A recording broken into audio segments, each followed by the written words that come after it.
Feliz día, hoy de nuevo reunidos acá para compartir la palabra de este día. Vamos a compartir lo que nos dice la palabra de este día. Lectura de la primera carta del apóstol San Pablo a los Corintios. Hermanos, el Espíritu conoce perfectamente todo, hasta lo más profundo de Dios. En efecto, ¿quién conoce lo que hay en el hombre, sino el Espíritu del hombre que está dentro de él? Del mismo modo, nadie conoce lo que hay en Dios, sino el Espíritu de Dios. Nosotros no hemos recibido el Espíritu del mundo, sino el Espíritu que procede de Dios, para que conozcamos las gracias que Dios nos ha otorgado. De estas gracias hablamos, no con palabras aprendidas de la sabiduría humana, sino aprendidas del Espíritu, y con las cuales expresamos realidades espirituales en términos espirituales. El hombre, con su sola inteligencia, no puede comprender las cosas del Espíritu de Dios, porque para él son una locura. No las puede entender porque son cosas que solo se pueden comprender a la luz del Espíritu. Pero el hombre iluminado por el Espíritu puede juzgar correctamente todas las cosas, y nadie que no tenga el Espíritu lo puede juzgar correctamente a él. Por eso dice la Escritura: ¿quién ha entendido el modo de pensar del Señor, como para que pueda darle lecciones? Pues bien, nosotros poseemos el modo de pensar de Cristo, palabra de Dios. El Señor es justo y bondadoso. El Señor es compasivo y misericordioso, lento para enojarse y generoso para perdonar. Bueno es el Señor para con todos, y su amor se extiende a todas sus criaturas. El Señor es justo y bondadoso. Que te alaben, Señor, todas tus obras, y que todos tus fieles te bendigan. Que proclamen la gloria de tu reino y den a conocer tus maravillas. El Señor es justo y bondadoso. Que muestren a los hombres tus proezas, el esplendor y la gloria de tu reino. Tu reino, Señor, es para siempre, y tu imperio por todas las generaciones. El Señor es justo y bondadoso.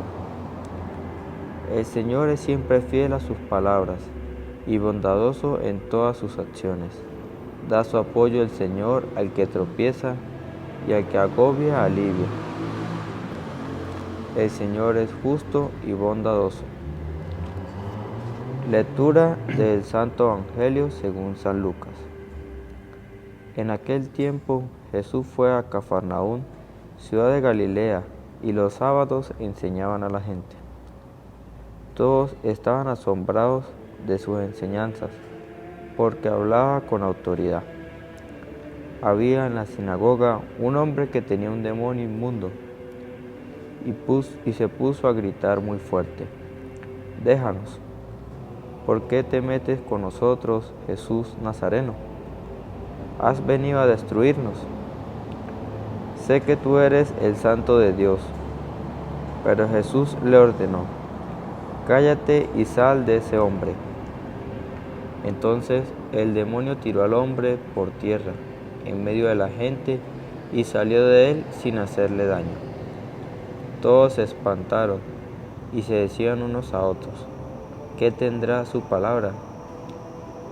Porque da órdenes con autoridad y fuerza a los espíritus inmundos, y estos se salen. Y su fama se extendió por todos los lugares de la región. Palabra del Señor, gloria a ti, Señor Jesús. En el Evangelio nos encontramos que Jesús fue a Cafarnaún, ciudad de Galilea, y los sábados enseñaba a la gente en las sinagogas, y toda la gente que le escuchaba estaba asombrado por sus enseñanzas, porque hablaba como aquel que tiene autoridad. No hablaba como los escribas, no hablaba como los fariseos, hablaba como aquel que tenía y tiene autoridad, y hablaba de tal manera que cuando nosotros leemos el Evangelio nos damos cuenta cómo Jesús dice: antes se decía, ahora yo le digo, ahí vemos la autoridad de Jesús. Ustedes escucharon que los antiguos dijeron ojo por ojo, diente por diente. Ahora yo le digo a ustedes que hay que perdonar siempre, hay que perdonar 70 veces 7. Esa era la autoridad de Jesús, que corregía del pasado, cosa que no estaba bien ubicada. Jesús la ubicaba en su lugar, hablaba con autoridad.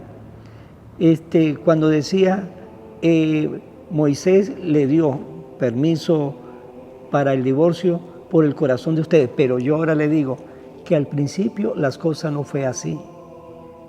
Ese era Jesús, aquel que hablaba con autoridad, aquel que corregía la ley con autoridad. Ese es Jesús.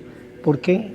Porque su palabra tiene autoridad, porque su palabra hizo al mundo, su palabra hizo todo lo que nosotros vemos.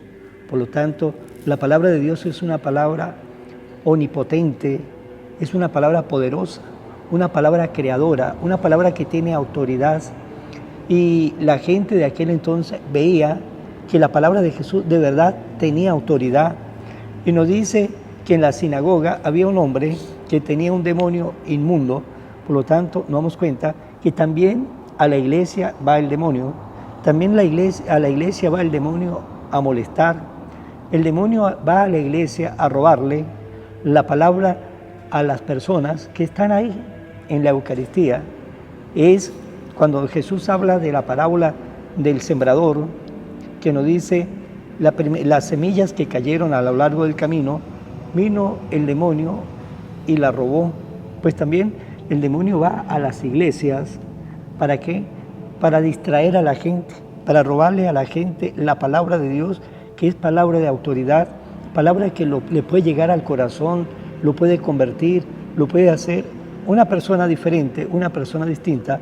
Nunca vamos a ser perfectos como nuestro Dios, porque somos humanos, y como somos humanos, pues a veces flaqueamos, pero nos podemos levantar.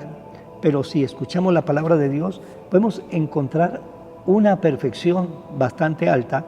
Y por eso la llamada de Jesús cuando nos dice, sean perfectos como nuestro Padre Celestial es perfecto, Mateo capítulo 5, versículo 48. Pues bien, el demonio también va a la iglesia, va a distraer, y utiliza las herramientas para distraer. El teléfono es una herramienta muy buena que utiliza el demonio para distraer a los hijos de Dios. En la misa, personas mandando mensajes, en la misa, personas mirando X cosa, en la misa, personas que se duermen, en la misa, personas que se distraen por cualquier cosa, por una imagen, por un niño que pasa. Es decir, el demonio busca eso, distraer, y así distrayendo, pues le está robando la palabra de Dios a esa persona. Y cuando salga de la misa, pues así como entró, así salió. Otros sale más vacío de lo que llegan, porque dejaron que el demonio le arrebatara todo el mensaje de esa Eucaristía, que le arrebatara la palabra de Dios que se escuchó, que le arrebatara la predicación que se hizo, que le arrebatara el momento tan especial cuando ese pedazo de pan y ese poco de vino se convierte en el cuerpo y la sangre de Jesús. Es decir, dejó que le arrebatara todo. A eso va el demonio a la iglesia, a arrebatarnos a nosotros la palabra y lo que hoy se enseña en esa Eucaristía. Pues bien, ahí estaba el demonio, también en la sinagoga. ¿Y qué nos dice? De que ese hombre que tenía ese demonio inmundo se puso a gritar muy fuerte, déjanos, ¿por qué te metes con nosotros? Jesús Nazareno ha venido a destruirnos. Sé que tú eres el Santo de Dios, porque el demonio reconoce que Jesús es el Santo de Dios. El demonio reconoció de que Jesús era el Hijo de Dios. El demonio reconoció que Jesús era el Mesías, pero no se convirtió. ¿Por qué? Porque el demonio es desobediente, y como es desobediente desde su creación, pues sigue con esa desobediencia y se cierra totalmente al mensaje de Dios. Pues bien, pero ¿qué pasó? Jesús liberó a aquel hombre de ese demonio que le estaba arrebatando la vida, le estaba arrebatando las enseñanzas de Jesús. El Señor lo expulsó, aquel hombre quedó libre y el Señor lo mandó y le dijo, cállate, sal de ese hombre, y le dio la libertad a ese hombre para que ese hombre viviera como un hijo de Dios y para que el demonio no le arrebatara a ese hombre lo que Dios nos está dando a nosotros en esta vida. ¿Qué nos da Dios? Nos da la libertad, nos da la vida, nos da un mensaje, nos muestra un camino para que ustedes y yo en esta vida encontremos ciertamente una paz, ciertamente una felicidad, pero esa paz y esa felicidad plena la vamos a encontrar cuando Él nos llame a la casa del Padre, pero todo comienza acá, en esta vida. Pues bien, Jesús habla con autoridad. Tenemos que dejar que esa autoridad de Jesús entre en nuestro corazón. Tenemos que dejar que esa autoridad de Jesús entre en nuestra vida. Tenemos que dejar que esa autoridad de Jesús entre en nuestra mente, porque la autoridad de Jesús no es esa autoridad dictatorial que busca atropellar a la gente, que busca quitarle la libertad a la gente, la dignidad a las personas. No, la autoridad de Jesús es una autoridad muy distinta, porque es una autoridad que está y su base principal es el amor. La autoridad de Jesús busca que nosotros nos conozcamos mejor, que amemos a Dios, que amemos a nuestro prójimo, que seamos solidarios, que seamos personas que sepamos brindar nuestra amistad. Por lo tanto, la autoridad de Jesús es una autoridad que nos lleva a nosotros a que cada día vayamos creciendo y que tengamos ese deseo de brindar nuestro amor a nuestros hermanos. Pues bien, para terminar esta reflexión, dejemos que esa autoridad de Jesús entre en nuestra vida para que nuestra vida tenga un cambio y nos reformemos interiormente y así comenzamos a rejuvenecernos y a ser esa persona, ese hijo, esa hija de Dios que el Señor quiere que ustedes y yo lleguemos a alcanzar. Vamos a finalizar en mano de María. Oración a la Virgen María. Oh Virgen María, Madre de Jesús y Madre mía, como en Caná te das cuenta cada día lo que yo necesito. Ruega a Jesús por mí, cuídame siempre. No me deje nunca, no permitas que me aleje de Jesús, tu Hijo amado. Ayúdeme a corregir mis defectos que me alejan de Jesús y fomentar mis virtudes que me acercan a Él. Sea siempre mi Madre protectora a lo largo de toda mi vida. Será hasta mañana, Dios mediante, en el nombre del Padre, del Hijo y del Espíritu Santo. Amén. Evangelio de hoy, con el Padre Iván Jaimes.